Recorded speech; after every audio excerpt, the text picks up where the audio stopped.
ہر عمل کو وعدوں کے یقین پر لانے کے لیے تعلیم ہے۔ فضائل کی تعلیم، یہ تعلیم فضائل کیا ہیں؟ فضائل ہی اللہ کے وعدے ہیں۔ ہماری تعلیم کا مقصد ہے اعمال پر یقین لانا تمام مادی شکلوں کے مقابلے میں۔ فضائل اسباب کے مقابل ہیں۔ فضائل کا مقصد صرف شوق پیدا کرنا نہیں ہے، فضائل کا مقصد ہے عملوں پر یقین لاؤ، وعدوں پر یقین لاؤ تمام مادی شکلوں کے مقابلے میں۔ فضائل اللہ کے وعدے ہیں، فضائل اللہ کے وعدے ہیں، وعدے اسباب کے مقابل ہیں۔ ہم تعلیم کے حلقوں میں اس لیے بیٹھتے بٹھاتے ہیں لوگوں کو کہ ان وعدوں پر یقین لاؤ تمام شکلوں کے مقابلے میں۔ ہر عمل کو وعدوں کے یقین پر لانے کے لیے تعلیم ہے، ہر عمل کو وعدوں کے یقین پر لانے کے لیے تعلیم ہے۔ یہ تعلیم حضور اکرم صلی اللہ علیہ وسلم کی مجلس میں ہوا کرتی تھی اور صحابہ کرام اس سے شریک ہوا کرتے تھے۔ فرق صرف اتنا ہے کہ وہاں آپ صلی اللہ علیہ وسلم یہ وعدے صحابہ کو خود سناتے تھے اللہ کی طرف سے، اور اس زمانے میں یہ وعدے پڑھ کر سنائے جاتے ہیں۔ صرف اتنا فرق ہے، ورنہ میرے محترم دوستوں بزرگوں عزیزوں، یہ وہی تعلیم کا حلقہ ہے جس تعلیم کے حلقے میں نئے سے نئے صحابی آتے اور جو غیب کی بات اور غیب کی خبر سنتے وہ فوراً آپ صلی اللہ علیہ وسلم سے اس کو طلب کرتے۔ وقت کی تنگی ہے، میں اشارہ کرتا ہوں اس واقعے کی طرف جس میں حضور اکرم صلی اللہ علیہ وسلم اپنے صحابہ سے فرما رہے تھے کہ ہیرا کا علاقہ فتح ہوگا، تم فاتحان ہیرا میں داخل ہوگے اور وہاں ایک لڑکی نظر آئے گی شیما بنت بقیلہ، ایسی مالدار ہوگی، سبیر خچے پر سوار ہوگی، کالی اوڑھنی اوڑھے ہوئے ہوگی۔ ایک زمانے بعد کی آپ بات کر رہے، اور غالباً عثمان کے زمانے کی بات ہے۔ اسی وقت ایک نئے صحابی جو ابھی اسلام لائے، ابھی ہجرت کر کے آئے، نئے سب سے پہلے پہنچے، یعنی بالکل نئے صحابی اخیر میں آئے، تعلیم کا حلقہ چل رہا تھا، آج بات فرما رہے تھے، وہ باہر وہ آ کر بیٹھے تعلیم کے حلقے میں، اور انہوں نے یہ قصہ سنا، یہ وعدہ سنا آپ سے، اور سنتے ہی یہ فرمایا، یہ عرض کیا کہ یا رسول اللہ یہ لڑکی آپ مجھے دے دیجئے۔ یہ نہیں کہ ایسا کب ہوگا، ہوگا یا نہیں ہوگا، یہ وہ زمانہ آئے گا دیکھی جائے گی، نہیں، یقین آپ کی بات پر کہ آپ یہ لڑکی مجھے دے دیجئے، آپ نمایا ہی ادا کا یہ تمہاری ہو گئی۔ حضرت نے حیات صحابہ میں یہ واقعہ نقل کیا ہے اور یہ سمجھانے کے لیے نقل کیا ہے کہ آپ صلی اللہ علیہ وسلم جو وعدہ کیا جاتا تھا صحابہ اس وعدے کو یقین سے لیتے تھے، منافقین ان وعدوں کو شک کے ساتھ سنتے تھے، سنتے یہ بھی تھے سنتے وہ بھی تھے، لیکن وہ یقین کر کے ان وعدوں کو پا لیا کرتے تھے، اور منافقین شک کر کے اعمال سے پیچھے رہتے تھے۔ میں تو وقت کی تنگی ہے، آپ حضرات پہ غور کریں، حضرت حیات صحابہ میں یہ بہت تفصیل کے ساتھ اس طرح کے واقعات نقل کیے ہیں کہ ہماری تعلیم کا مقصد ہے اللہ کے وعدوں کے یقین پر اٹھانا ظاہری شکلوں کے خلاف۔ اسی مقصد کے لیے ہمارا تعلیمی گشت ہے کہ تعلیمی گشت کے ذریعے لوگوں کو بعض نقشوں سے نکال کر لاؤ تعلیم کے حلقوں میں کہ یہاں بیٹھ کر اللہ کے وعدوں کو سنو باہر کی تمام پھیلی ہوئی مادی شکلوں کے مقابلے میں۔ دیکھو میرے دوستوں یاد رکھو یہ بات، ہماری تعلیم کا مقصد ہے تمام دنیا کی مادی شکل کے مقابلے میں اللہ کے وعدوں کے یقین پر تیار کرنا، یہ ہماری تعلیم کا مقصد ہے۔ مسائل کے ساتھ ساتھ منتخب احادیث کی تعلیم کا اہتمام کریں، یہ دونوں کتابیں ہماری اجتماعی تعلیم کی کتابیں ہیں۔ دیکھو بھائی بات یہ ہے کہ اس کام کو سمجھنے کے لیے تو حضرت کی تصانیف کو پڑھنا انتہائی ضروری ہے۔ مولانا صاحب سلالے نے اللہ کے راستے میں نکلنے کے فضائل، اللہ کے راستے میں نکلنے کے آداب، اس کے علاوہ ایمانیات سے متعلق صحابہ کرام کے ایمان کے حلقے اور ان کے وعدوں کا یقین، یہ سب حیات صحابہ میں حضرت نے ترتیب سے جمع کر دیا ہے۔ جتنی شب گزاریاں ہیں، جتنے ہفتہ واری اجتماعات ہیں، ان میں بچنے کے ساتھ لگایا ہوا عالم ہو، حیات الصحابہ کے شب گزاری میں پڑھنے کا اہتمام کرو تاکہ مسجد کی جماعتوں کو ہر ہفتے صحابہ کرام کے واقعات سے دعوت کی غذا ملے۔ ضروری ہے۔ میں دوستوں بزرگوں عزیزوں، اگر ہم نے صحابہ کرام کے واقعات کو بار بار اپنے مجمع میں نہ دہرایا اور ان کے اعمال اور ان کی قربانیوں اور ان کے طریقہ عمل کو بار بار نہ سنایا تو کام ایک تنظیم بن کر رہ جائے گا. ہم تو امت کے اندر وہ جذبہ، وہ شوق، وہ طریقہ پیدا کرنا چاہتے ہیں جس جذبے، جس طریقے سے صحابہ کرام اس عمل کو کیا کرتے تھے. اس لیے میں مقرر عرض کرتا ہوں کہ حضرت کی تصانیف کے پڑھنے کا اہتمام کرو. حیات الصحابہ ہم میں سے ہر ایک کے انفرادی مطالعے میں رہنی چاہیے اور فضائل کے ساتھ ساتھ منتخبہ احادیث سے تعلیم کا اہتمام کرو تاکہ ہر ایمان والے کو ہم ان 6 صفات کی تعلیم دیں. یہ 6 نمبر کوئی رسم نہیں ہے، یہ 6 نمبر معاذ صاحب کی باتیں نہیں ہیں. یہ 6 نمبر یہ 2 بنیادی اصول ہیں اس دعوت کے، جن کو حضرت نے احادیث میں جمع کر کے اس کی اہمیت یہ ہے کہ ہر ایمان والے کو ان 6 صفات کی اہمیت حدیث سے معلوم ہو. کہ ایمان کی کیا حقیقت ہے وہ تو حدیث بتا دے گی، نماز کی کیا حقیقت ہے وہ تو حدیث بتا دے گی، علم اور ذکر کسے کہتے ہیں یہ تو حدیث بتا دے گی. امت علم اور ذکر سے ناواقف ہے. ہمارا جنم بیان کرنا ان نمبروں کو گنوا دینا ہو کر رہ گیا. نہ ایمانیات ہیں، نہ عبادات میں کمال ہے، نہ علم کی حقیقت کا علم ہے.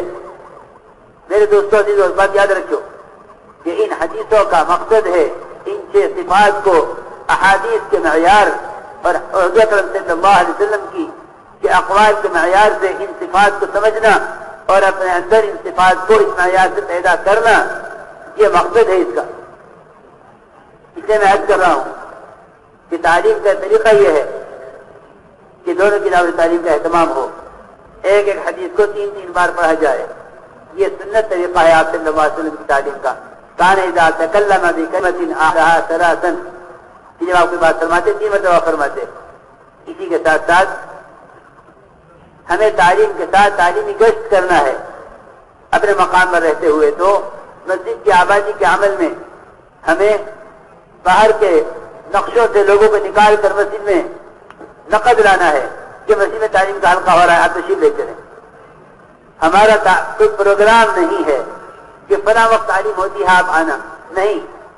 ہمارا کام یہ ہے کہ ہم صحابہ کی طرح مسجد میں تعلیم کا حلقہ قائم کریں اور صحابہ کی طرح باہر کی ملاقاتوں کے ذریعے لوگوں کو بازاروں سے، دیکھو بھائی یہ خیال غلط ہے کہ جو مشغول لوگ ہیں ان کو نہ اٹھاؤ، نہیں، غلط خیال ہے. ہمیں صحابہ کی ترتیب میں یہ نہیں ملتا. صحابہ کی ترتیب میں یہ ملتا ہے صحابہ کی محنت میں کہ مسجد سے باہر کے تمام نقشوں میں جو لوگ مشغول ہوتے تھے انہیں ترغیب دیتے کہ اس سے بہتر عمل، اللہ کی ذات عالی سے براہ راست فائدہ اٹھانے کا عمل مسجد میں ہو رہا ہے. آپ تعلیم کے حلقے میں چلیں. ابو ہریرہ رضی اللہ تعالیٰ عنہ مدینے کے بازار میں تعلیمی گشت کر رہے تھے اور کہہ رہے تھے کہ اے بازار والوں، تمہیں کس نے اتنا عاجز کر دیا ہے. انہوں نے اس کا انتظار نہیں کیا کہ بازار بند ہو جائیں تو پھر یہ گشت کریں، نہیں، بازار کھلے ہوئے تھے اور کھلے بازار میں ہی بازار والوں کو دعوت دی کہ مسجد میں تعلیم کا حلقہ ہو رہا ہے، اللہ کے نبی صلی اللہ علیہ وسلم کی میراث تقسیم کی جا رہی ہے، تم لوگ کیوں نہیں اپنے جا کے حصہ لے لیتے اللہ کے نبی کی میراث میں سے. حضرت ابو ہریرہ رضی اللہ تعالیٰ عنہ بازار میں ہی رہے کہ یہ لوگ واپس آئیں گے وہاں میراث نہ دیکھ کر، مال نہ دیکھ کر. یہ لوگ واپس آئے، ابو ہریرہ رضی اللہ عنہ کو دوبارہ بھیجا کہ اللہ کے نبی کی میراث یہی تعلیم کے حلقے ہیں. اس لیے میرے بزرگ دوستو عزیزو، یہ ایک حقیقت ہے کہ ہم گشتوں کے ذریعے لوگوں کو اپنے مقام پر ہوں یا باہر ہوں، اللہ کے راستے میں نکلے ہوئے ہوں، تعلیم کے حلقوں میں لوگوں کو نقد جوڑنے کی کوشش کریں کہ مسجد میں عمل جاری ہے، آپ مسجد تشریف لے چلیں. جو رغبت سے شوق سے آ جائے ٹھیک ہے، جو آنے سے عذر کرے اس کو بتا دو کہ آپ پھر اس سے پھر وقت لے لو کہ آپ مسجد کو کون سا وقت دے سکتے ہیں. ہماری مسجد کی آبادی میں یہی ترتیب ہے کہ ہر ایمان والے کو تو پہلے کوشش کرو مسجد میں لانے کی. اگر وہاں سے عذر کرے تو وہاں اس سے پوری بات کرنے کے بعد اس سے فارغ وقت مسجد کے لیے لے لو. ہر سمجھتے تھے کہ چلیے نا فارغ وقت مسجد کو، اب یہ فارغ وقت مسجد کو دے گا اور کام کو سمجھے گا تو مشغولی کا وقت فارغ کرے گا اس کام کے لیے. اس لیے ہمیں صحابہ کی طرح میں عرض کر رہا ہوں کہ تعلیم کے ساتھ صحابہ یہ گشت نہیں کرتے تھے کہ سارے محدثین کے امام ہوئے رضی اللہ تعالیٰ عنہ وہ بازار میں لوگوں کو تعلیم کے نقل اٹھا کر مسجد میں بھیج رہے. اس طرح میں نے عرض کیا کہ دونوں کتابوں سے تعلیم کا اہتمام کریں. ایک تو علم ہے فضائل کا، ایک علم ہے مسائل کا. مسائل کا علم علماء کی صحبت سے، علماء کی مجلسوں سے، علمی مجالس میں شرکت کرنے سے، علماء کی زیارت سے. سمجھتے تھے علماء کی زیارت کو عبادت یقین کرو. اور اس کے لیے ساتھ ضروری ہے ایک بات کہ اپنی اپنی مسجدوں میں اپنے بچوں کے لیے اور بچوں کے لیے کیا آپ سے بڑوں کی بھی ضرورت ہے کہ قرآنی مکاتب کا اہتمام کریں. کہ بھئی ہماری مسجد میں امام صاحب ہیں کہ امام صاحب آپ نماز پڑھاتے ہیں 5 وقت کی، مسجد کے ساتھ حجر آپ کو ملا ہوا ہے، میں یہاں 24 گھنٹے آپ کا رہنا ہے. ہمارے بچے صبح اسکول سے پڑھ کر آتے ہیں، آپ انہیں شام کو قرآن کی تعلیم دے دیا کریں، قرآن پڑھا دیا کریں. صبح سے شام تک مسجد میں قرآن کا حلقہ چل رہا ہے. جو بچے صبح کو فارغ ہیں وہ قرآن پڑھنے کے لیے آ گئے. جو صبح دنیاوی فنون حاصل، علم تو میں نہیں کہتا دنیاوی علم نہیں ہے، دنیاوی فنون حاصل کرنے کے لیے گئے ہیں صبح کو، وہ شام کو آ کر قرآن سیکھ لیا کریں. اس طرح ہم اپنی مسجدوں کے اندر اپنے بچوں کی قرآنی تعلیم کا مکتب ضرور قائم کریں. یہ انتہائی ضروری عمل ہے. طرح ہماری ہر مسجد میں قرآنی مکاتب ہوں اور ہم گشتوں کے ذریعے بھی بچوں کے والدین کو اور گھر کے مرد کو متوجہ کریں کہ آپ نے بچوں کو قرآن سیکھنے کے لیے مسجد میں بھیج دیا کریں. اس لیے کہ قرآن کا حکم ہے وہ انفسکم واہلیکم نارا، کہ اپنے آپ کو اور اپنے گھر والوں کو جہنم کی آگ سے بچاؤ دین سکھلا کر. یہی تفسیر کی ہے، یہی تفسیر ہے اس کی. وہ انفسکم واہلیکم نارا، کہ اپنے آپ کو اور اپنے گھر والوں کو دین سکھلاؤ. ہماری یہ بھی ذمہ داری ہے کہ اپنی مسجد کے اندر قرآن کا حلقہ قائم کر کے بچوں کی قرآن کی تعلیم کا اہتمام کیا جائے. تو میرا محترم دوست بزرگ ہو، এমনি ভাবে যে এই রাস্তার মধ্যে আমরা যাইতেছি, আমরা তালিমের হালকা করব। তো এই তালিম বলে যে এই তালিমের হালকা দ্বারা উদ্দেশ্য হলো যে আল্লাহ তাআলার ওয়াদার উপরে ইয়াকিন হাসিল করা। আল্লাহ তাআলার ওয়াদার উপরে ইয়াকিন আমাদের হয়ে যায়। এই তালিমের উদ্দেশ্য এটা না যে আমলের শখ পয়দা হয়ে যাবে, আমল করার শখ পয়দা হয়ে যাবে। তালিমের উদ্দেশ্য হলো যে ভাই এই তালিমের দ্বারা আল্লাহ তাআলার ওয়াদার উপরে ইয়াকিন পয়দা হয়ে যায়। ফাজাইল কাকে বলে? ফাজাইলের তালিম। আমরা বলি যে তাবলীগের মধ্যে ফাজাইলের তালিম হয়। তো ফাজাইল মানে কি? তো ফাজাইল মানে হলো আল্লাহ তাআলার ওয়াদা। আল্লাহ তাআলা আমলের সঙ্গে ওয়াদা করছেন, দুনিয়ার কোন জিনিসের সঙ্গে, দুনিয়ার কোন টাকা পয়সার সঙ্গে, চাকরি বাকরির সঙ্গে, দুনিয়ার কোন জায়গা জমিনের সঙ্গে, দুনিয়ার কোন জিনিসের সঙ্গে আল্লাহ পাকের ওয়াদা নাই। আল্লাহ পাকের সমস্ত ওয়াদাই হলো আমলের সঙ্গে। যে আমল রাসূলুল্লাহ সাল্লাল্লাহু আলাইহি ওয়াসাল্লাম আল্লাহ পাকের তরফ থেকে তার বান্দাদের জন্য নিয়ে আসছেন, সেই আমলের সঙ্গে আল্লাহ তাআলার ওয়াদার সম্পর্ক। তো কাজেই আল্লাহ তাআলার ওয়াদার কথা শুনি যে কোন আমলের দ্বারা আল্লাহ তাআলা কি ওয়াদা করতেছেন, কোন আমলের উপরে আল্লাহ তাআলা কি ওয়াদা করতেছেন। তো এটাকে শুনবার জন্য তালিমের হালকা কায়েম করা, ফাজাইলে আমাদের তালিমের হালকা, যে ওই হালকার মধ্যে আমাদের উদ্দেশ্য হলো যে ভাই আল্লাহ তাআলার ওয়াদার উপরে ইয়াকিন পয়দা হয়ে যায় এবং আমলের দ্বারা যে সমস্যার সমাধান হয়ে যায় এইটার ইয়াকিন পয়দা করা। আজ তো দুনিয়ার জিনিসের দ্বারা, টাকা পয়সার দ্বারা, দুনিয়ার আসবাবের দ্বারা আমাদের সমস্যার সমাধান হবে, এইটার ইয়াকিন আজ আমাদের দিলের ভিতরে আছে। এর পরিবর্তে এইটার মোকাবেলায় আমাদেরকে এই কথার ইয়াকিন দিলের মধ্যে পয়দা করতে হবে যে না, দুনিয়ার কোন জিনিসের দ্বারা আমাদের সমস্যার সমাধান হবে না, কারণ দুনিয়ার কোন জিনিসের সঙ্গে আল্লাহ পাকের কোনো ওয়াদা নাই। আল্লাহ তাআলার সমস্ত ওয়াদা হলো আমলের সঙ্গে। তো কাজেই আল্লাহ তাআলা কোন আমলের উপরে কি ওয়াদা করছেন ওইটার ইয়াকিন শুনতে শুনতে বারবার শোনার দ্বারা ওইটার ইয়াকিনকে দিলের মধ্যে পয়দা করা। তালিমের হালকা এই জন্যই কায়েম করা যাতে আমাদের দিলের ভিতরে আল্লাহ পাকের ওয়াদার ইয়াকিন পয়দা হয়ে যায়। এবং আল্লাহ তাআলার ওয়াদার ইয়াকিন যখন পয়দা হবে, তখন এই ওয়াদাকে পাওয়ার জন্য যে আমল বাতাইছে সেই আমলের উপরে, সে আমলের জন্য শখ করবে। হুজুর আকরাম সাল্লাল্লাহু আলাইহি ওয়াসাল্লামের জামানায় এই ফাজাইলের তালিম বলে যে হুজুরের মসজিদের মধ্যে হইতো।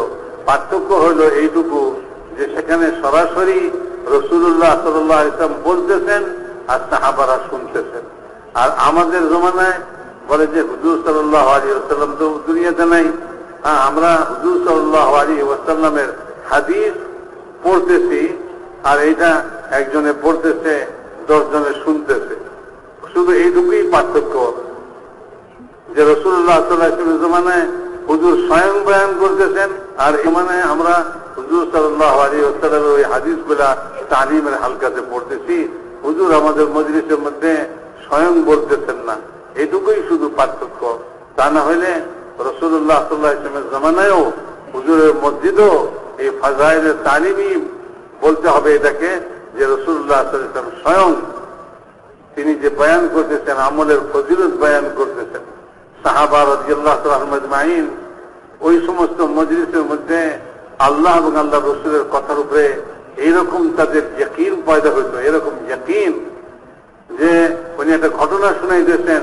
ওই যে রাসূলুল্লাহ সাল্লাল্লাহু আলাইহি ওয়াসাল্লাম বললেন, এক জমানা আসবে যে জমানায় যে এরকম এক শহর জয় করবে মুসলমানরা, হিরা শহর জয় করবে, এবং সেখানে এক মহিলা, বড় সুন্দরী মহিলা এবং বড় সর্দারের মহিলা মেয়ে, এবং বড় সে এরকম মালদার হবে, আর সে একটা কালো চাদর পরে পরিহিত অবস্থায় একটা সাদা খচ্চরে সবার হয়ে সে বের হয়ে আসবে শহর থেকে। তো বলে যে রাসূলুল্লাহ সাল্লাল্লাহু আলাইহি ওয়াসাল্লাম কথা বলতেই একজন সাহাবী, যিনি নতুন হিজরত করে আসছেন, নতুন মুসলমান হয়েছেন, কোনো অনেক পুরানা নয়, যে অনেক দিনের পুরানা হওয়ার কারণে রাসূলুল্লাহ সাল্লাল্লাহু আলাইহি ওয়াসাল্লামের কথা শুনতেই এরকম বিশ্বাস করে ফেলছেন, এরকম ইয়াকিন করে ফেলছেন। বলে না, উনি একজন নতুন সাহাবী। বলে যে উনি সঙ্গে সঙ্গে তার দিলের ভিতরে এরকম ইয়াকিন পয়দা হয়েছে রাসূলুল্লাহ সাল্লাল্লাহু আলাইহি ওয়াসাল্লামের জমানায়, তিনি বলতেছেন, ইয়া রাসূলুল্লাহ, ওই মহিলা আমাকে দান করে দেন, ওই মহিলাকে আমাকে দান করে দেন। মানে এই কথা প্রশ্ন করতেছেন না কবে হবে, কোন জমানায় হবে। বলে যে এটা, উনি বলেন যে এটা হয়তোবা হযরত ওসমান রাদিয়াল্লাহু তাআলা আনহু খেলাফতের জমানায় এই ঘটনা ঘটছে, অথচ এই ঘটনার কথা বলতেছেন রাসূলুল্লাহ সাল্লাল্লাহু আলাইহি ওয়াসাল্লাম তার নিজ জমানায়। হযরত আলী, হযরত আবু বকরের জমানা পার হয়েছে, হযরত ওমরের জমানা গেছে, তারপরে হযরত ওসমান রাদিয়াল্লাহু তাআলা আনহু খেলাফতের জমানা আছে। তো কত পরে এই ঘটনা ঘটবে, এই ঘটনা রাসূলুল্লাহ সাল্লাল্লাহু আলাইহি ওয়াসাল্লাম সাহাবাদেরকে শুনাইতেছেন। তো একজন নতুন সাহাবী, তিনি এই কথাকে এরকম বিশ্বাস আর এরকম ইয়াকিন করতেছেন, তিনি এই কথার কোনো সন্দেহ করতেছেন না অথবা চিন্তা করতেছেন না যে কতদিন পরে হবে, হবে কি হবে না, এরকম কি সত্যি হবে কিনা, এরকম কোনো সন্দেহ নাই। বলে যে সব দিলের ভিতরে এরকম ইয়াকিন পয়দা হয়েছে যে এটা হবেই হবে। যখন আল্লাহর রাসূল বলছে তো অবশ্যই এটা ঘটবে, তো অবশ্যই ঘটবে। এই জন্যই উনি রাসূলুল্লাহ সাল্লাল্লাহু আলাইহি ওয়াসাল্লামের কাছে ওই সময় দরখাস্ত করতেছেন, বলে ইয়া রাসূলুল্লাহ, এটা তো অবশ্যই হবে, আপনি যেটা বলছেন, কাজে আপনি ওই মহিলা আমাকে দান করেন। রাসূলুল্লাহ সাল্লাল্লাহু আলাইহি ওয়াসাল্লামও বলতেছে, ঠিক আছে, ওই মহিলা তোমাকে দান করা হবে, তোমাকে দান করলাম। তো মেরে মুহতারাম দোস্ত বুজুর্গ, সাহাবা রাদিয়াল্লাহু তাআলা আজমাইন, তারা হুজুর আকরাম সাল্লাল্লাহু আলাইহি ওয়াসাল্লামের হর কথাকে এরকম আল্লাহ পাকের ওয়াদার উপরে এইরকম তাদের ইয়াকিন হইতেছে। অপরদিকে মুনাফিক বলে তাদের দিলের ভিতরে সন্দেহ, তাদের দিলের ভিতরে কোনো ইয়াকিন নেই। বলে যে যখন তারা এই সমস্ত কথা শুনে, তো তারা আস্তে আস্তে বলে যে সরে পড়ে, কেটে পড়ে। বলে এই সমস্ত কথার কোনো বাস্তবতা তাদের দিলের মধ্যে জমে না, তারা মনে করে এগুলি সব ভুয়া কথা, এগুলি সব মিথ্যা কথা, তাদের দিলের ভিতরে এরকম কথা এরকম হইতেছে। আর অপরদিকে সাহাবাদের দিলের ভিতরে বলে যে এই সমস্ত তালিমের হালকা দ্বারা আল্লাহ এবং আল্লাহ রাসূলের কথার উপরে এইরকম ইয়াকিন পয়দা হইতেছে তাদের। তো যখন ইয়াকিন পয়দা হয়ে যায় একটা মানুষের, সে ওই কাজটাকে করতে পেরেছে। সে ওই জিনিসটাকে হাসিল করতে, ওই জিনিসটাকে লাভ করার জন্য মেহনত করতে তৈরি হয়ে যায়। এই জন্যই মেরে মহতারাম দোস্তা বুজুর্গ, তালিমের হালকায় আল্লাহ এবং আল্লাহ রসুলের ওনার উপরে ইন হাসিল করা, এইটা উদ্দেশ্য এই তালিমের হালকার মধ্যে। মেরে মহতারাম দোস্তা বুজুর্গ, বলে যেমনি ভাবে এই তালিমের হালকার দ্বারা, এই তালিমের হালকায় যখন আমরা মসজিদের মধ্যে তালিমের হালকা করব, তো ওই সময় আমরা তালিমের গাছটাও করব। বাইরে বাইরে আমরা তালিমের জন্য কাজ করব। বাইরে মানুষ দুনিয়ার কাজকর্মে ব্যস্ত, দুনিয়ার জিনিস নিয়ে তারা ব্যস্ত হয়ে পড়ে আছে। তাদেরকে তাদের ওই ব্যস্ততা থেকে, তাদের দুনিয়ার কাজ থেকে, সেখান থেকে তাদেরকে বুঝায় শোনায়, তাদেরকে ইমানের হালকায় এবং তাদেরকে তালিমের হালকায় নিয়ে আসবো, যে এইখানে বসার দ্বারা সে কত লাভবান হবে। এবং ওই দুনিয়ার কোন জিনিস যেটার মধ্যে সে মশগুল আছে, ব্যস্ত আছে, দুনিয়ার কাজে, দুনিয়ার জিনিসের মধ্যে ব্যস্ত আছে, ওইটার সঙ্গে তো আল্লাহ তাআলার কোনো ওয়াদা নাই। অথচ এখানে আল্লাহ তাআলার ওয়াদার কথা বলা হয়েছে। তো তাকে তার দুনিয়ার ব্যস্ততা থেকে, দুনিয়ার কাজকর্ম থেকে এবং দুনিয়ার জিনিসের মধ্যে থেকে ছুটে তাকে এখানে নিয়ে আসবো। বলে যে এই কথাটা ভুল কথা। অনেকে এই কথা বলে থাকে, বলে ভাই এই কাজ, এই লোক ব্যস্ত আছে, এই লোককে কিছু বলল না। বলে না না, এটা নয়। বলে সে তো যেটার মধ্যে ব্যস্ত আছে এইটা তো তার জন্য কোনো লাভজনক নয়। এর চেয়ে লাভজনক তো হলো মসজিদে, মসজিদে তালিমের হালকায় যদি সে বসে, তো এখন যে ব্যস্ততার মধ্যে আছে তার চেয়ে বেশি লাভবান হবে। কাজেই তাকেও কোশিশ করতে হবে যে সে তার এই দুনিয়ার ব্যস্ততাকে ছাড়ে এবং দুনিয়ার কাজকে ছেড়ে সে তালিমের হালকায় আসে, মসজিদের মধ্যে তালিমের হালকাতে বসে। এই জন্য প্রত্যেককে কাজ করতে হবে এবং প্রত্যেককে মসজিদের বাইরে থেকে এভাবে বুঝায় তাদেরকে মসজিদের মধ্যে তালিমের হালকার মধ্যে আনতে হবে। পরে এই কাজ যে শুধু এই জমানায় আমরা তবলিগওয়ালারা করতেছি তা নয়। বলে যে এই কাজ তো সাহাবা রাদিয়াল্লাহু তাআলা মাজমাইনদের জমানায় তারা এই কাজ করতেন। বলে যে সমস্ত সাহাবাদের মধ্যে সবচেয়ে যিনি বড় মুহাদ্দিস, সবচেয়ে বেশি হাদিস যিনি রিওয়ায়াত করতেছেন এবং সমস্ত মুহাদ্দিসদের যে সবারই সর্দার এবং সবারই যে মাথার মণি এবং সবার উপরে সবচেয়ে বেশি হাদিস রিওয়ায়াত করনেওয়ালা সাহাবী, তিনি হলেন হযরত আবু হুরায়রা রাদিয়াল্লাহু তাআলা আনহু। হাদিসের মধ্যে রাসূলুল্লাহ সাল্লাল্লাহু আলাইহি ওয়াসাল্লামের হাদিসের যে যত কিতাব আছে সব জায়গার মধ্যে হযরত আবু হুরায়রা থেকে সবচেয়ে বেশি হাদিস রিওয়ায়াত হয়েছে। তো এই হযরত আবু হুরায়রা রাদিয়াল্লাহু তাআলা আনহু তিনি মসজিদের বাইরে তালিমের সময় তালিমের গাছ করতেছেন, মসজিদের বাইরে তালিমের গাছ করতেছেন। উনি বাজারে যেতেন, বাজারে যে লোকদেরকে বলতেছেন, আরে তোমাদেরকে কি জিনিস এরকম অক্ষম বানাইলো, অপারগ বানাইলো, যে রাসূলুল্লাহ সাল্লাল্লাহু আলাইহি ওয়াসাল্লামের মিরাজ বন্টন হইতেছে, রাসূলুল্লাহ সাল্লাল্লাহু আলাইহি ওয়াসাল্লামের সম্পত্তি বন্টন হইতেছে মসজিদে, আর তোমরা এখানে বসে আছো। তো তোমাদেরকে কি জিনিস এরকম অপারগ বানাইলো যে তোমরা মসজিদে যে রাসূলুল্লাহ সাল্লাল্লাহু আলাইহি ওয়াসাল্লামের সম্পত্তির অংশ নেও না, তোমরা মিরাজের অংশ তোমরা নেও না? তো সব লোক ধরে মসজিদে বাজার থেকে বলে যে উনি এই কথা চিন্তা করেন, আরে এরা বাজারে ব্যস্ত আছে, আচ্ছা এদের বাজারের কারবার শেষ হোক, তাদের বেচা কিনা শেষ হয়ে যায়, তারপরে তাদেরকে মসজিদে যাওয়ার জন্য বলবো। না, তার বাজার খুব গরম, বাজারে খুব বেচা কিনা হয়েছে। এরকম সময় হযরত আবু হুরায়রা রাদিয়াল্লাহু তাআলা আনহু বাজারে ওই আওয়াজ লাগাইতেছেন, আরে তোমরা কেন এত অপারগ হইলা, কেন এত অক্ষম হইলা যে মসজিদে রাসূলুল্লাহ সাল্লাল্লাহু আলাইহি ওয়াসাল্লামের সম্পত্তি বন্টন হইতেছে আর তোমরা সেই সম্পত্তির অংশ নেওয়ার জন্য যাও না, তোমরা বাজারে বসে দিচ্ছ।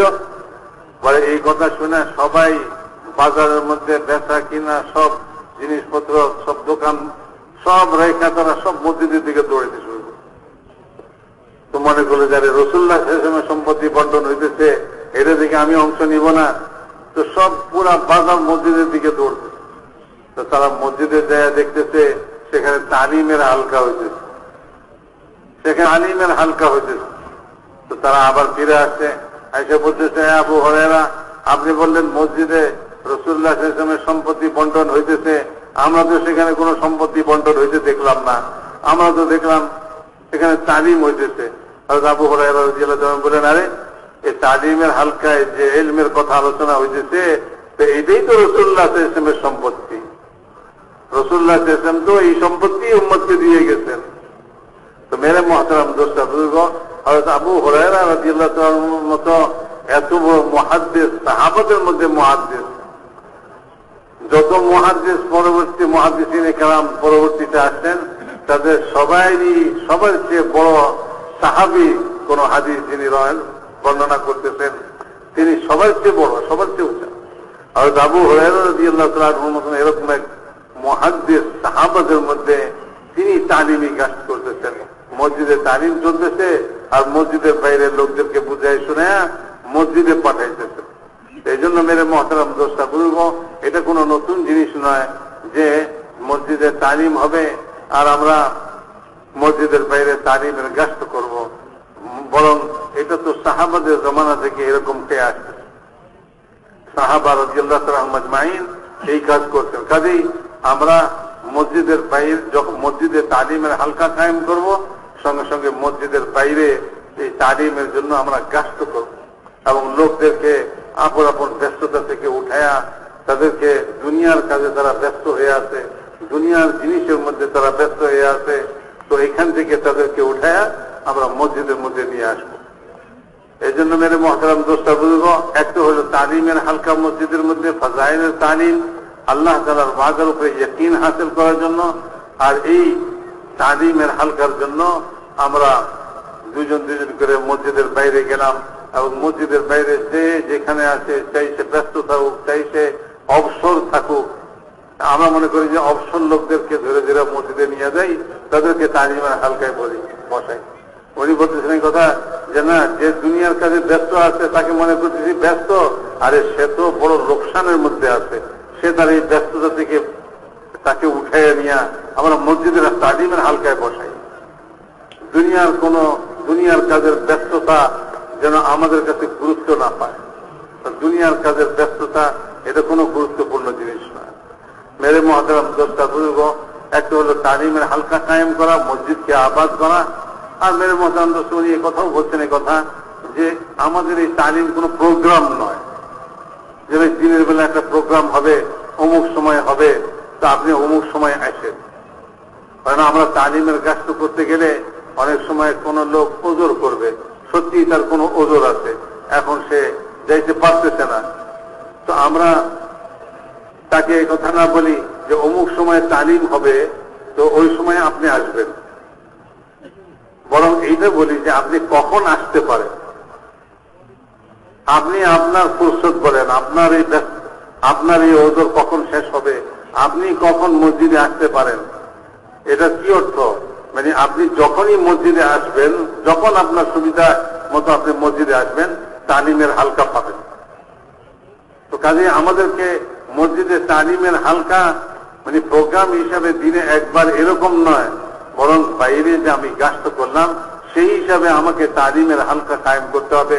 একজন বলে যে ভাই আমি তো জোহরের পরে সময় দিতে হবে, আমরা তো রোজারা ঠিক করছি যে ফজরের পরে তালিম করবো, জোহরের পরে তো কেউ মসজিদে থাকবে না।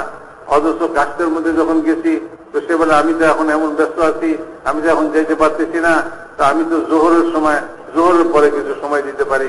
তো তখন আমাদেরকে জোহরের বাদে আবার তালিমের হালকা জমাইতে হবে, কারণ সে জোহরের পরে আসবে এবং জোহরের পরে আসার কথা সে বলতেছে। তো কাজে ওই সময় আমাদেরকে তালিমের হালকা করতে হবে যাতে সে জোহরের পরে তালিমের হালকায় বসতে পারে। এই জন্য মেরে মহতারাম দোস্তা বুজুর্গ, একটা হলো যে ভাই তালিম, আরেক হলো তালিমের গাছ। একটা হল ফাজাইলের তালিম, সঙ্গে সঙ্গে মাসাইলের তালিম। বলে ভাই ওলামা ইকরামের কাছ থেকে মাসলা মাসাইল শিখা এবং তাদের কাছ থেকে মাসলা মাসাইল হাসিল করা, ওলামা ইকরামের সঙ্গে মোলাকাত এবং সাক্ষাৎ করা। মৌলানা ইলিয়াস রহমতুল্লাহ আলী কথা বলতেন যে ওলামাদের জিয়ারতকে ইবাদত মনে করো, ইবাদত মনে করো, ওলামাদের জিয়ারতকে ইবাদত মনে করো। তো ওলামাদের জিয়ারত ইবাদত, তো কাজেই আমি ওলামাদের জিয়ারতে যাব, আমার মাসলা মাসাইল ইলম আমাকে হাসিল করতে হবে, তো ওলামা ইকরামের মজলিসে আমাকে যেতে হবে এবং ওনাদের কাছ থেকে মাসলা মাসাইল শিখতে হবে। তো একদিকে ফাজাইলের তালিম মসজিদের মধ্যে হইল, আরেকদিকে মাসলা মাসাইল ওলামা ইকরামের সঙ্গে সাক্ষাৎ করে মোলাকাত করে আমরা সেখান থেকে এই মাসলা মাসাইলের ইলমকে হাসিল করলাম। উনি বলেন একটা কথা যে ভাই, যে এর সাথে সাথে এই জিনিসটাও গুরুত্ব সহকারে আমরা নেই যে আমাদের যে তালিম হবে, এই তালিমের মধ্যে একটু ফাজাইলের কিতাব আমরা তালিম করব, এবং এর সঙ্গে সঙ্গে মুনতাখাব হাদিস হযরত মাওলানা ইউসুফ সাহেব রহমতুল্লাহ আলাইহি যে কিতাবকে দেখছেন, জমা করছেন, এই কিতাবের তালিমও আমরা এই ফাজাইলের তালিমের সঙ্গে সঙ্গে করব। আগেও আপনারা জানেন, আগে থেকে আপনারা করতেছেন, একদিন এই কিতাব থেকে করলে একদিন ওই কিতাব থেকে করি, এইভাবে আমরা মুনতাখাব হাদিসের তালিমও আমরা মসজিদের মধ্যে করব। আবার যে ভাই মাওলানা ইউসুফ সাহেব রহমতুল্লাহ আলাইহি এই কাজের ব্যাপারে, এই কাজের মিল যাতে সাহাবাদের সঙ্গে থাকে, সাহাবাদের মেজাজের উপরে এই কাজ আমাদের চলে, এরকম না যে যার যা মনে চাইলো সে একটা করলো, মনের মধ্যে একরকম মনে হইলো যে এরকম করলে ভালো হবে, তো সে ওরকম করতে শুরু করে দিল। না, আমাদের এই কাজের সম্পূর্ণ সামঞ্জস্যতা আর সম্পূর্ণ মিল সাহাবাদের সঙ্গে হবে। তো কাজেই সাহাবারা এই কাজকে কিভাবে করছেন, সাহাবাদের জীবনী আমাদের সামনে থাকতে হবে, সাহাবাদের অবস্থা আমাদের সামনে থাকতে হবে। এই জন্য হায়াতুস সাহাবা লিখছেন। হায়াতুস সাহাবার মধ্যে এই দাওয়াতের কাজের লাইনে সাহাবা রাদিয়াল্লাহু তাআলা আনহুম আজমাইন তারা কি উসুল এবং কি জিনিসের পাবন্দি করছেন এবং কি আমালের পাবন্দি করছেন, এই সব জিনিসগুলা হায়াতুস সাহাবার মধ্যে মাওলানা ইউসুফ সাহেব রহমতুল্লাহ আলাইহি জমা করে দিচ্ছেন। এই জন্য উনি বলতেছেন যে কোনো সবগুজারির জায়গায়, যেখানে সবগুজারি হয়, সেখানে রাত্রে এসা বাদে সাল লাগানেওয়ালা ওলামায়ে কেরামের মধ্যে থেকে যিনি এই কিতাব, এই হায়াতুস সাহাবা পড়ার যোগ্যতা রাখেন, এরকম একজনকে দিয়া হায়াতুস সাহাবা শোনা এবং হায়াতুস সাহাবা থেকে সাহাবাদের জীবনী শোনা, এবং এমনি ভাবে ইনফিরাদি ভাবেও হায়াতুস সাহাবাকে পড়া, যাতে সাহাবাদের জিন্দেগি থেকে, সাহাবাদের জিন্দেগির সঙ্গে আমাদের এই কাজের মিল হয়ে যায়, আমাদের মেজাজ সাহাবাদের মেজাজের সঙ্গে মিল হয়ে যায়, আমাদের দিলের জজবা সাহাবাদের জজবার মতো হয়ে যায়। মেরে মুহতারাম দোস্তা বুজুর্গ, এই জন্য বলেন যে ভাই এই দুই কিতাব, একটা হলো মুনতাখাব হাদিস, বলে যে এটার মধ্যে হযরত মাওলানা ইউসুফ সাহেব রহমতুল্লাহ আলাইহি বলে যে এই যে 6 নম্বর, আমরা যেটা আমরা 6 নম্বর বলে থাকি, বলে এটা কোনো এরকম জিনিস না যে ভাই 6টা নম্বর, বরং এটা তো এগুলি সবই কোরআন ও হাদিস থেকে দেওয়া। তো কাজেই মাওলানা ইউসুফ সাহেব রহমতুল্লাহ আলাইহি ঈমান কাকে বলে, ঈমানের কি, ঈমান কি জিনিস, বলে এটা তো কোরআন হাদিস থেকে বুঝতে হবে। তো কাজেই ওইখানে তিনি ঈমান সম্পর্কিত কোরআন হাদিসের সমস্ত জিনিসকে জমা করে দিচ্ছেন। এমনি ভাবে নামাজ, নামাজ কি, নামাজের হাকিকত এবং নামাজ কিরকম পড়তে হবে, নামাজ কিরকম গুরুত্ব রাখে, এই সব জিনিস কোরআন হাদিস থেকে ওইখানে তিনি জমা করে দিয়েছেন। কাজেই মেরে মহতারাম দোস্তা বুজুর্গ, এই যে প্রত্যেকটা নম্বর 6টা নম্বর, এটা কোনো বানানো জিনিস নয়, এটা কোনো এরকম ভাবে দিমাগ থেকে বাইরে হওয়া জিনিস নয়, এগুলি সবই কোরআন ও হাদিস থেকে নেওয়া। তো কাজেই কোরআন হাদিসের আলোকে আমাকে এই 6 নম্বর বুঝতে হবে এবং এই 6 নম্বরকে নিজের ভিতরে আনতে হবে, এই 6 নম্বরের দাওয়াত দিতে হবে, কোরআন ও হাদিসের আলোকে আমাকে দিতে হবে। এই জন্য এই দুই কিতাব, একটা হলো হায়াতুস সাহাবা, এটাকেও আমরা ইনফিরাদি ভাবে পড়ার ইহতেমাম করি এবং এমনি ভাবে সবগুজারি জায়গায় ইজতিমাই ভাবে পড়ার ইহতেমাম করি। আর মুনতাখাব হাদিসকে আমরা আমাদের তালিমের মধ্যে শামিল করি। ফাজাইলে আমাদের যেরকম তালিম হবে, সঙ্গে সঙ্গে মুনতাখাব হাদিসেরও তালিম হবে। তুমি মুহতারাম দোস্ত বুজুর্গ, একটা হলো যে তালিমের এই বিষয়ে ফাজাইলের তালিম, মাসাইলের তালিম এবং তালিমি গাছ, তালিম চলাকালীন মসজিদের বাহিরে মানুষকে, ব্যস্ত মানুষদেরকে, দুনিয়ার কাজে ব্যস্ত মানুষকে সেখান থেকে উঠাইয়া তালিমের হালকার মধ্যে নিয়ে আসা। মেরে মুহতারাম দোস্ত বুজুর্গ, আর এই মাসাইলের তালিম আমাদেরকে করা, আর এমনি ভাবে মুনতাখাব হাদিস আর হায়াতুস সাহাবা এই সবগুলার ইহতেমাম করা। আর এই কথা মনে রাখা যে এই ফাজাইলের তালিমের দ্বারা আমাদের উদ্দেশ্য হলো যে আল্লাহ তাআলার ওয়াদার উপরে ইয়াকিন হাসিল হয়ে যায়, যে আল্লাহ তাআলা যে ওয়াদা করছেন সে ওয়াদা হক এবং সে ওয়াদা সত্য। আল্লাহ তাআলা তার ওয়াদাকে পুরা করবেন এবং আল্লাহ তাআলা কোন আমলের সঙ্গে কি ওয়াদা করছেন সেই আমলের শখ আমাদের দিলের মধ্যে পয়দা হয়েছে। আরেকটা জিনিস উনি বলছেন এই কথা যে ভাই এই তালিমের সঙ্গে সঙ্গে এটার মধ্যে আরেকটা জিনিস আমাদেরকে, আমাদের বাচ্চারা আছে, আমাদের বাচ্চাদেরকে কোরআন শিক্ষা দেওয়া। বাচ্চা অবস্থা থেকে সে প্রথম কোরআন শিখে। এর জন্য আমাদের দেশে তো একটা প্রচলন আছেই যে মসজিদের সঙ্গে মক্তব আছে, মক্তবের মধ্যে বাচ্চারা কোরআন পড়ে। তো যে সমস্ত মসজিদে মক্তবের কোনো এরকম ভাবে নিয়ম মক্তব নাই, সেখানে মক্তব বানানো এবং মক্তব কায়েম করা, যাতে আমাদের বাচ্চারা কোরআন শিখে। আজ দুনিয়াতে মানুষ দুনিয়ার বিদ্যা শিখে, দুনিয়ার বিভিন্ন যে ফুনুন শিখে, এটার জন্য বাচ্চাদেরকে সকালবেলায় দুনিয়ার বিদ্যা শিক্ষা দিবার জন্য ব্যস্ত করে ফেলে। তো যারা সকালবেলায় দুনিয়ার শিক্ষায় ব্যস্ত হয়েছে তাদের বিকালে ফুরসত আছে, তো তাদের জন্য বিকালে এরকম মক্তবের ব্যবস্থা আমরা করতে পারি। এমনি ভাবে যারা বিকালে ব্যস্ত আছে, সকালে খালি আছে, পারে অবসর আছে, তো তার জন্য সকালবেলা মক্তবের ব্যবস্থা করতে পারি। ভাই মসজিদে ইমাম সাহেব আছেন, মসজিদে মুয়াজ্জিন সাহেব আছেন, ওনারা মসজিদের সঙ্গেই থাকেন, মসজিদে হয়তোবা মসজিদের কাছেই তারা থাকেন, তারা ওই কাজের জন্যই তারা ফারেক এবং অবসর হয়ে থাকেন, তারা মসজিদের ইন্তজামের মধ্যে ব্যস্ত থাকেন। তোমার যে ওনাদের মধ্যে থেকেও তৈরি করতে পারি, অথবা যে কোনো ভাবে হোক মসজিদের সঙ্গে আমরা এরকম ভাবে আমাদের বাচ্চাদেরকে কোরআন শিক্ষা দেওয়ার জন্য মক্তবের ব্যবস্থা আমরা করতে পারি। এইভাবে যে কোনো মসজিদ যেখানে আছে মসজিদের সঙ্গে কোরআনী মক্তব কায়েম করার জন্য আমরা চেষ্টা করি।